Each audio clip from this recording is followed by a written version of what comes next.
It was just after midnight when the knock came. 3 sharp raps echoed through the hallway of my farmhouse, pulling me from a half-sleep. My dog, Boomer, barked from the foot of the stairs, his ears alert. I grabbed a hoodie, flicked on the porch light, and opened the door, only to find 2 sheriff's deputies standing on the stoop. "Mr. Cole Rivers?" one of them asked. "Yeah," I said cautiously. "Something wrong?" "We've received a tip that you're hiding stolen property in your barn," the other deputy said. His tone was flat, but his eyes were watchful. My heart sank. "Stolen property? In my barn? What are you talking about?" They exchanged a glance. "May we come in, sir?" I nodded reluctantly and led them across the front yard toward the old red barn. It stood behind my house like it had for generations, its doors weathered, the roof patched in places. As we walked, the deputy asked, "Know anyone named Mia Connors?" The name hit me like a slap. Mia had been my neighbor for 5 years, and a thorn in my side for just as long. Ever since I bought the adjacent farmland, she seemed determined to make my life miserable.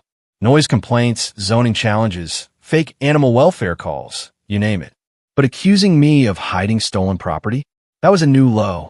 I unlatched the barn doors, swinging them open. The stale scent of hay and wood drifted out.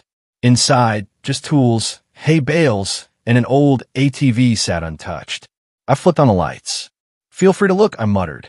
The deputies moved through the barn, flashlights scanning every corner, every crevice. They opened bins, kicked hay, and even lifted floorboards in the back corner. Nothing. After 20 tense minutes, they returned. One of them shook his head. "Looks clean. Sorry for the disturbance, Mr. Rivers." The tip seemed urgent. "We'll file it as unfounded."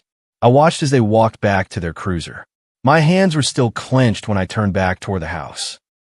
That's when I saw her, Mia, standing just at the edge of her porch in her robe, arms crossed smugly, watching everything. Even from across the gravel road, I could see the satisfaction in her eyes. She thought she'd rattled me, thought she'd won, but that night did something else instead.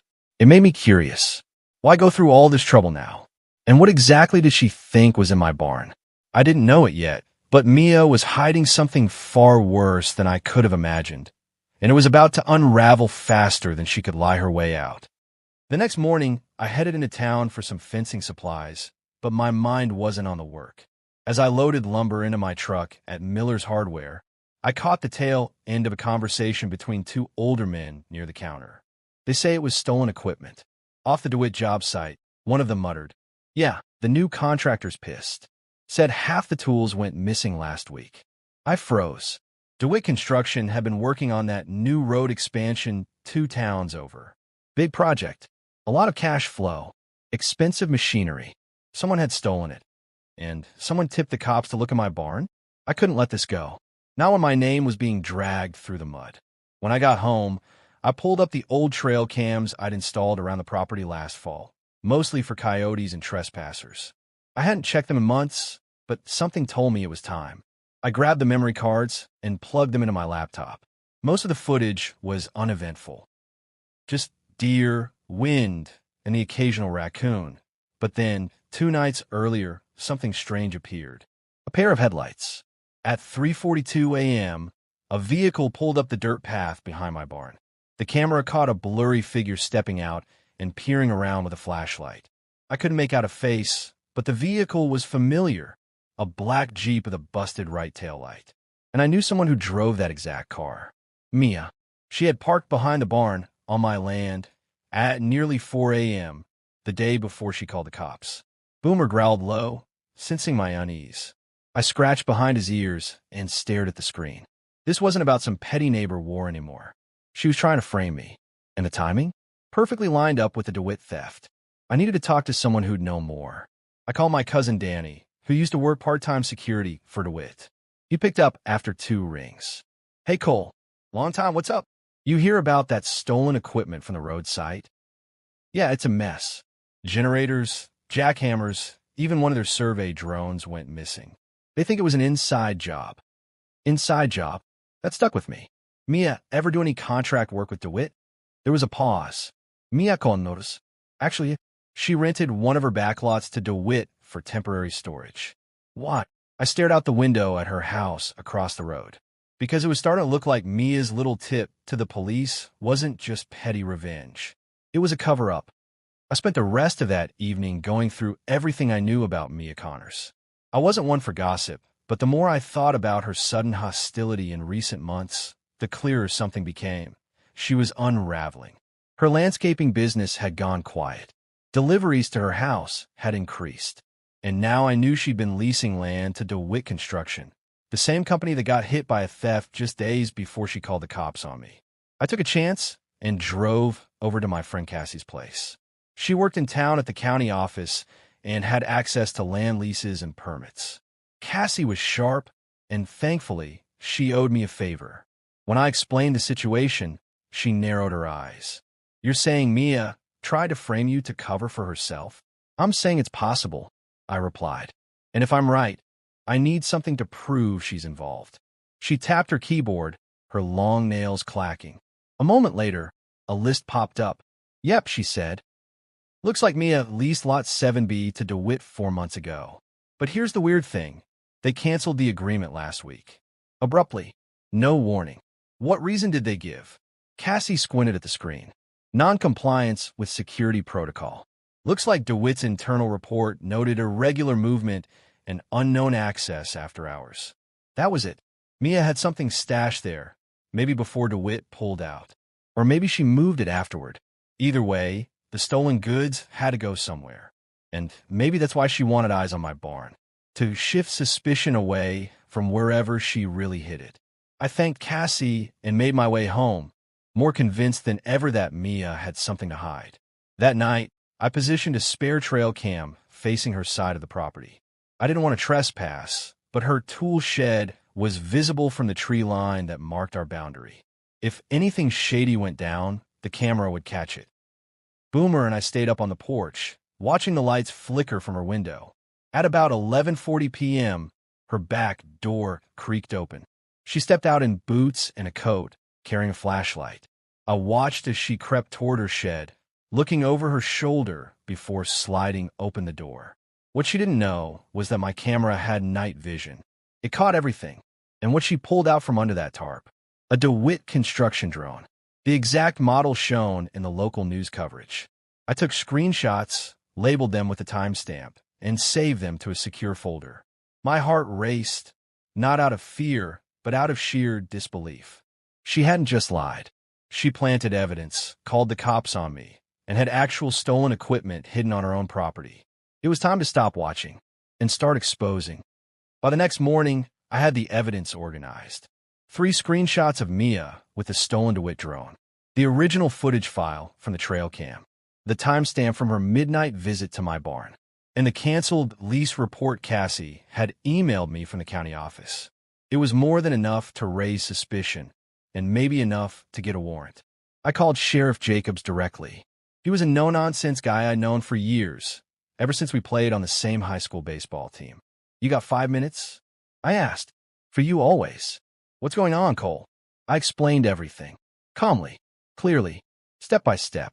I laid out the timeline, the attempted frame job, and most importantly, that trail cam footage showing Mia sneaking around with stolen equipment. There was a long silence on the other end. "You sure about this?" he finally asked. "Because if you're wrong, I'm not. You just need to come see it." 20 minutes later, his cruiser pulled up. He stepped out, one hand on his belt, the other holding a notebook. I brought him inside and showed him the footage. He leaned forward, squinting as Mia dragged that drone from under the tarp and placed it in the back of her Jeep. The timestamp glowed on the bottom corner. It was undeniable. "Where was this camera placed?" he asked. "On my property, aimed toward the tree line. It's legal. I double-checked before I ever installed it." He gave a slow nod. "You're right. That's her Jeep. Same one from a hit-and-run case last year.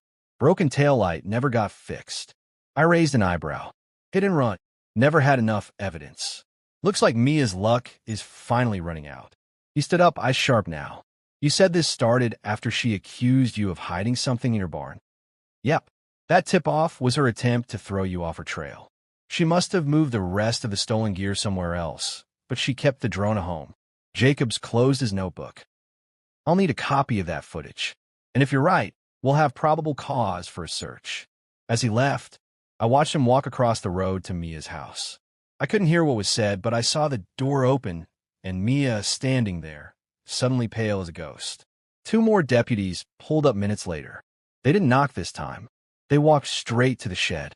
Within 15 minutes, Mia was in handcuffs, shouting and swearing as they led her to the cruiser. "You set me up," she screamed across the road. "You think this is over, Cole?" I didn't answer, because for me, it finally was over. She had tried to ruin me with a lie, but in the end, the truth was louder. The courtroom was quiet the morning Mia stood trial. The room smelled faintly of old wood and fresh ink, and the hum of the ceiling fan did little to ease the tension hanging in the air. I sat in the gallery, watching as Mia shuffled in with her wrists cuffed and her expression hard, like a cornered animal still pretending to be in control. She wore her usual arrogance like armor, but it was cracked now, chipped by evidence, by truth. The prosecutor laid out everything: the missing DeWitt equipment, the severed lease, the trail cam footage showing Mia accessing stolen property on her own land. A copy of the sheriff's report was read aloud. And then came the kicker: DeWitt Construction's GPS data, showing one of their missing survey tools last pinged near her shed the night she planted the tip on me. The judge looked at her with a mix of pity and disgust. Her lawyer tried to spin it. Mia Connors believed the items had been abandoned. She had no intention of concealing a crime. She merely misunderstood the legal process and acted out of fear. But the jury didn't buy it, and neither did the sheriff, who took the stand and testified about her false tip. The night she sent deputies to my barn to try and throw them off the scent. The prosecutor summarized it simply: this was not fear. This was calculated deflection. She accused an innocent man to hide her own guilt. When they showed the video from my trail cam, the courtroom fell completely silent. There she was, dragging the stolen drone across her backyard, loading it into her Jeep, looking over her shoulder like she knew exactly what she was doing. The jury only needed an hour. Guilty. 3 counts: possession of stolen property, filing a false police report, and obstruction of justice. Mia didn't look at me when they let her out. She just stared at the floor, defeated. Later, outside the courthouse, reporters tried to get a statement from me. "Mr. Rivers, what do you have to say about the verdict?" I kept it simple. I didn't ask for this fight. I just wanted the truth to be seen. That's all. They kept pressing, but I walked away. Back home, I stood on the porch with Boomer at my feet, watching the wind roll across the fields. The barn, once a symbol of accusation and suspicion, now stood tall again. Just a barn. Nothing hidden. Nothing to fear. In the end, Mia buried herself with her own lies. And I learned something too. The truth doesn't need to shout. It just needs to stand still long enough for the lies to trip over themselves.